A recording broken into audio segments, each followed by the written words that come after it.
Merci Jésus. Loi sur les héritages. Nous revenons sur le chapitre 27 et nous allons échanger ensemble dessus. Or les filles de Tsélochad, fils de Épher, fils de Galad, fils de Makir, fils de Manassé, d'entre les familles de Manassé, fils de Joseph, s'approchèrent et voici les noms de ses filles. Machla, Noah, Olga, Ogla, Milka et Tirta. Hier, quand je le lisais, je me suis rendu compte qu'il y avait que des A à la fin. Ce sont les filles de Manassé, fils de Joseph. S'approchèrent et voici le nom de ses filles. Il n'a fait que des filles. Le fils de Manassé, plutôt le fils de Joseph Manassé. Elles se présentèrent devant Moïse, devant Éléazar le prêtre, et devant les princes et toute l'assemblée à l'entrée de la tente d'assignation. Elles dirent, notre père est mort dans le désert. Il n'était toutefois pas dans la troupe de ceux qui s'assemblèrent contre Yahweh dans l'assemblée de Corée. Elles sont en train d'expliquer quelque chose. Shalom, Kofi. Que le Seigneur te bénisse. Merci à vous qui êtes là. Je vous dis bonjour. Vous savez, mon réseau avec ce téléphone, il est un peu étrange, donc je ne vois pas les gens qui sont connectés. Donc, je vous dis bonjour à vous qui me regardez de loin et vous qui êtes là aussi de près. Que le Seigneur vous bénisse, que le Seigneur vous fortifie et que ce matin aussi vous mettez dans cette atmosphère. Que vous ne vous privez pas de cette atmosphère, d'accord? Nous sommes rentrés en jeûne aujourd'hui. On est rentré dans un jeûne de 3 jours. Bon, moi déjà, ça fait depuis hier que je suis en jeûne. Et donc, voilà. Que le Seigneur vous fortifie et que cette parole encore vous aide à comprendre et que vous comprenez en fait quel est le Dieu que je suis en train de vous présenter. Contrairement à ce que vous écoutez à gauche, à droite. C'est ça aussi quand on se retrouve ici autour de la Bible. C'est vraiment autour de la Bible. C'est vraiment autour de la parole. Vraiment autour de la parole. C'était pas hier, Tata? Oui, c'est hier que je l'ai lu. Je ne sais pas ce que j'ai dit à Adrienne. Hein? C'est hier que j'ai lu ce chapitre-là. On est juste en train de le méditer. Donc, soyez susceptibles et sachez que si vous êtes là à 7h20 du matin, c'est parce que votre cœur déjà retentit de quelque chose. C'est parce qu'il y a déjà un appel dans vos cœurs. C'est parce que le Seigneur est déjà en train de vous appeler tout doucement. C'est pourquoi vous êtes là. Vous savez, avec le Seigneur, il n'y a pas de rendez-vous, comment dire, il n'y a rien d'anodin dans ce que le Seigneur fait. Il n'y a pas de hasard, je veux dire. C'est-à-dire que si le Seigneur a permis que vous soyez là, c'est parce qu'il veut vous éduquer, c'est parce qu'il veut vous montrer quelque chose, c'est parce qu'il veut travailler dans vos cœurs, c'est parce qu'il vous appelle. Vous savez, souvent les gens disent, oui, mais Dieu m'appelle, mais je ne sais pas, qu'est-ce que Dieu attend de moi? Dieu d'abord, la première chose, c'est que tu viens vers lui d'abord. C'est pas une histoire de parler, c'est pas une histoire de... C'est que Dieu attend d'abord de toi, de moi, de lui, de elle.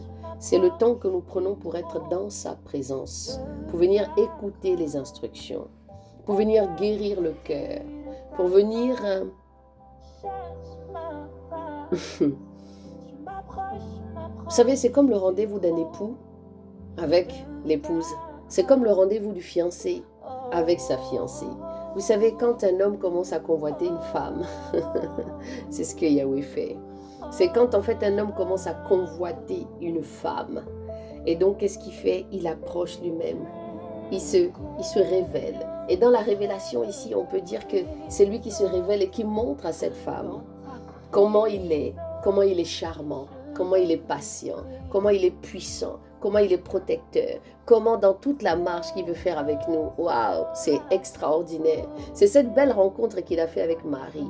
Marie ne savait pas qui était Yahweh. Mais l'ange Gabriel est venu lui annoncer, que tu seras couvert du Saint-Esprit et tu vas tomber enceinte. Alléluia. Cette parole, je l'avais dit déjà il y a très longtemps.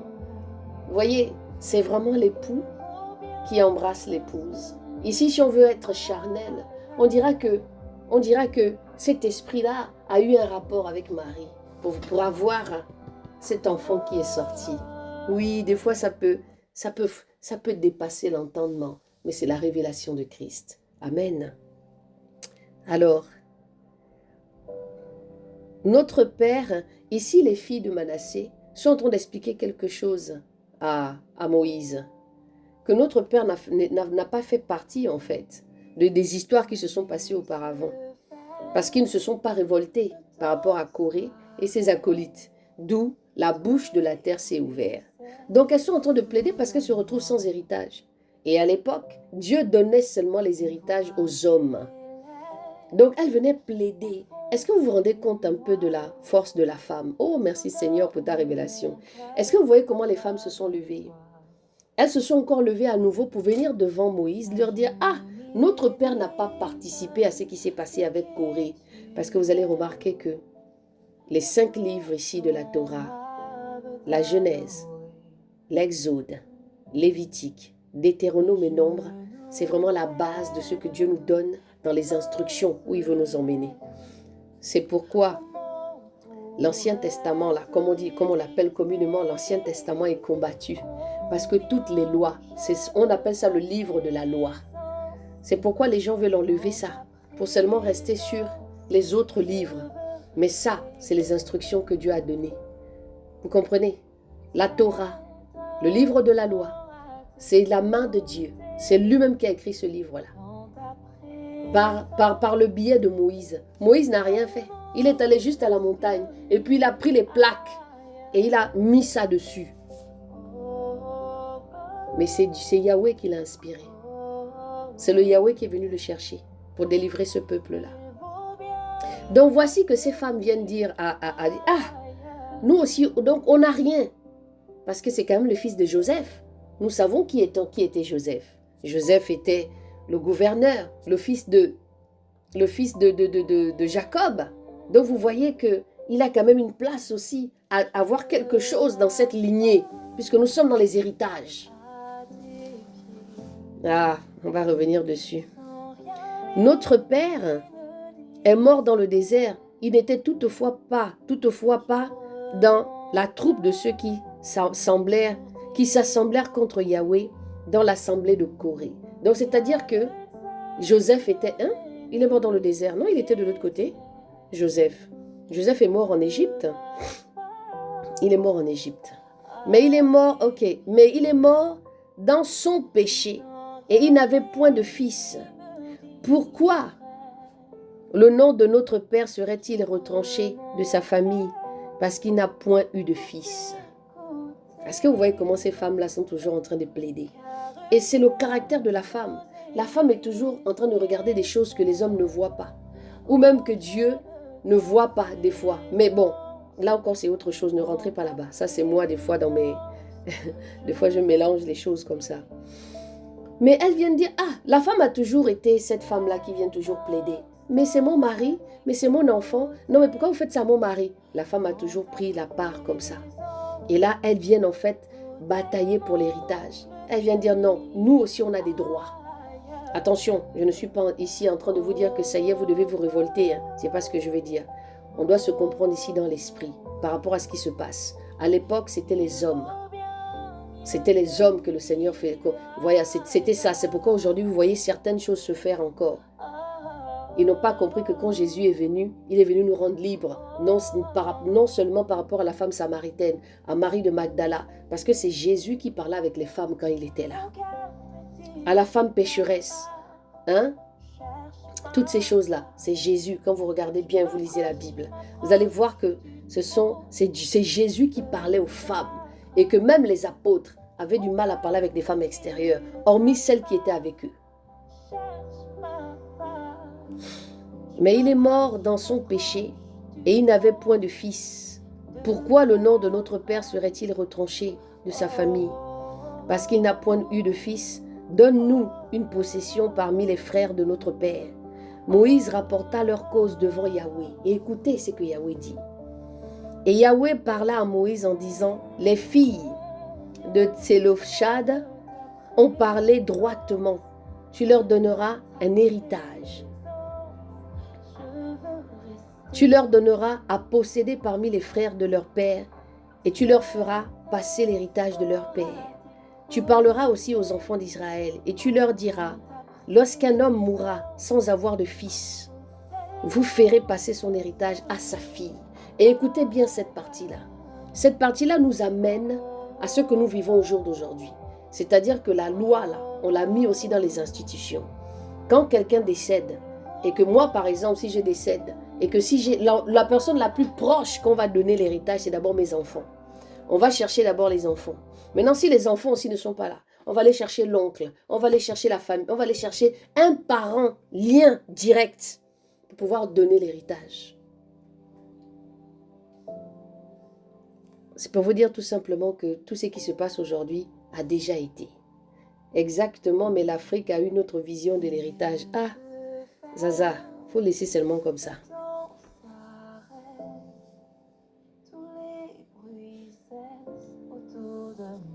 Parce que les gens ne lisent pas la Bible.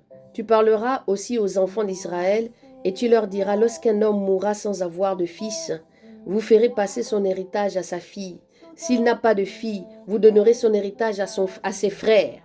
S'il n'a pas de frère, vous donnerez son héritage aux frères de son père. Et si son père n'a pas de frère, vous donnerez son héritage à son parent le plus proche. Alléluia.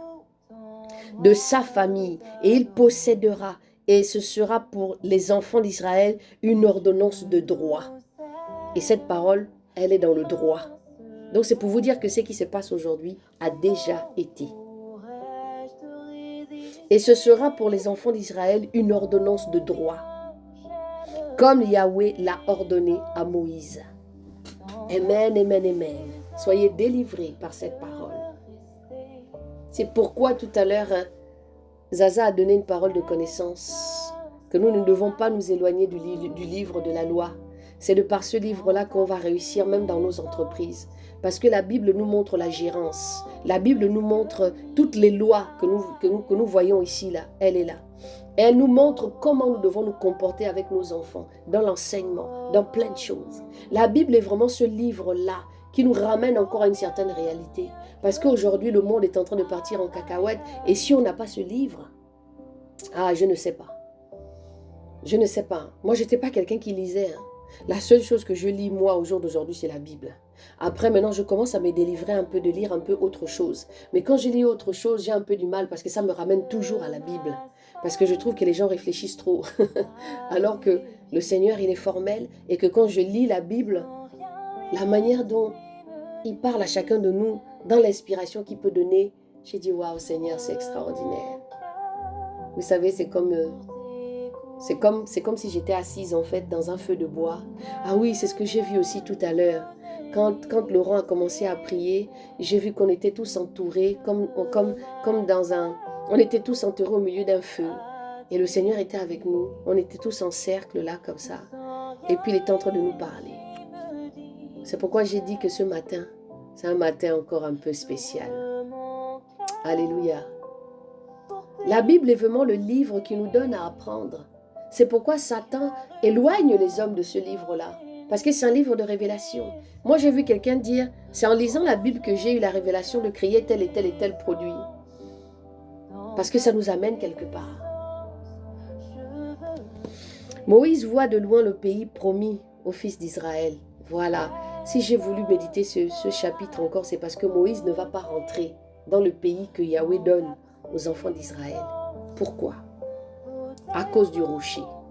À cause de là où il a tapé le rocher. Là où il a douté. Moi aussi j'ai vu sa main dans la main autour de Jésus-Christ. Alléluia. Quand Moïse avec Aaron, Yahweh les a demandé de frapper sur le rocher. Encore une fois, il y en a qui disent que c'est à cause parce qu'il a frappé une fois, deux fois. Non. C'est parce que dans le cœur, à l'intérieur, ils avaient déjà commencé à douter. Il y a une parole que Moïse s'est associé avec Aaron en disant, est-ce le rocher qui va nous donner de l'eau? Et vous avez vu comment Yahweh a pris Aaron et il a laissé d'abord Moïse parce qu'il n'avait pas encore terminé avec Moïse. Maintenant, voici ce que dit. Yahweh dit aussi à Moïse, monte sur cette montagne d'Abarim et regarde le pays que je donne. Ici, c'est une punition que Yahweh fait à Moïse. Et Moïse va se rappeler à ce moment-là que oui, parce qu'on a pris Aaron et c'est lui qui est resté. Parce que c'est Aaron qui a été appelé ici. Non, c'est Moïse qui a été appelé, ce n'était pas Aaron. Aaron était appelé à sa manière à servir justement Dieu, c'est encore autre chose. Mais le mandat même de celui qui devait porter le peuple, c'était Moïse. Alléluia. Monte sur cette montagne d'Abarim et regarde le pays que je donne aux enfants d'Israël. Tu le regarderas donc, et puis tu seras toi aussi recueilli auprès de ton peuple comme Aaron ton frère. Il est en train d'expliquer tout simplement qu'il est seulement en train de lui faire rappeler. Est-ce que tu te rappelles de ce qui s'est passé là-bas? Toi aussi tu vas être recueilli. Tu ne vas pas traverser de l'autre côté, mais tu vas rester ici. Mais tu vas juste regarder la ville là où coule le lait et le miel de loin. Et en même temps, le Seigneur va mandater maintenant quelqu'un d'autre, Josué, pour continuer l'exode, pour continuer le nombre, pour continuer à rentrer dans la ville où coule le lait et le miel. Oh là là, je t'invite à rentrer dans cette ville. Je t'invite. Alléluia. Amen. Merci Seigneur encore pour ta grâce. Merci Seigneur de faire encore ce que tu veux dans le nom de Jésus-Christ. Waouh. Tu le regarderas donc et puis tu seras toi aussi recueilli auprès de ton peuple comme Aaron ton frère y a été recueilli parce que vous avez été rebelles à mon ordre dans le désert de Tin lors de la contestation de l'assemblée. Vous ne m'avez point sanctifié au sujet des eaux devant eux. Ce sont les eaux de Mériba, à Kadès, dans le désert, à Tin. Vous vous rappelez, n'est-ce pas? Voilà. Le Seigneur dit que on ne l'a pas, Yahweh dit que on ne l'a pas sanctifié, on ne l'a pas mis de côté. La sanctification, c'est la mise à part. Ils n'ont pas écouté, ils ont murmuré. Vous voyez comment la Bible continue toujours à nous rappeler certaines choses. C'est-à-dire que le Seigneur ramène toujours à comprendre pourquoi et le comment la chose a été faite. Je ne sais pas si vous avez la même vision que moi, mais moi aujourd'hui, maintenant la Bible, j'ai la lu comme une histoire. Comme une histoire qu'on est en train de me raconter moi-même. Vous savez, mon aspect et ma façon de lire la Bible a changé. Je ne lis plus la Bible comme ça. Je lis la Bible comme si en fait c'était une histoire qu'on me racontait moi-même personnellement et que j'étais actrice en fait de cela. Et que je prends conscience des mots, de tout ce qui est dit, de ce que Yahweh peut dire dans le livre. Est-ce que vous voyez la dimension là? Donc des fois, c'est... ah Seigneur, Yahweh désigne Josué comme successeur de Moïse. Encore une fois, c'est Dieu qui succède. Souvent, quand nous sommes dans les églises, le pasteur est là depuis des années. Je ne suis pas sûre que c'est Dieu qui l'a dit, prends ton fils pour succéder. Des fois, c'est quelqu'un qui est avec lui tout simplement là depuis longtemps. C'est peut-être un fils dans la foi que le Seigneur veut peut-être qu'il mette là pour continuer les histoires, mais il va mettre son fils pour continuer à faire marcher un héritage peut-être qui n'est même pas la volonté de Dieu. Et c'est ce que nous voyons au jour d'aujourd'hui en Afrique dans les églises.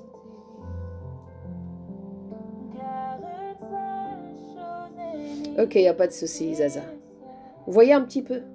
Des fois, le Seigneur ne dit pas, moi, dans ce que le Seigneur me donne comme action, il se peut que ce n'est pas ma fille qui va prendre ça. Il se peut que ce n'est pas mon fils qui va prendre ça.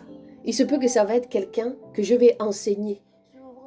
Quelqu'un qui va être tout simplement là, qui va suivre seulement cette vision. Et que Dieu va dire, voici mon processus, voici mon successeur. Voici celui qui va reprendre EVE. Voici celui qui va reprendre EVE pour me mener EVE à ce que lui, il veut. Mais au jour d'aujourd'hui, les églises, ils succèdent les enfants. C'est-à-dire, tu peux apprendre ton enfant à connaître Jésus, ça, c'est pas un problème. Mais est-ce que c'est ton enfant que Dieu veut donner aussi le manteau, le fardeau de ce que Dieu t'a donné?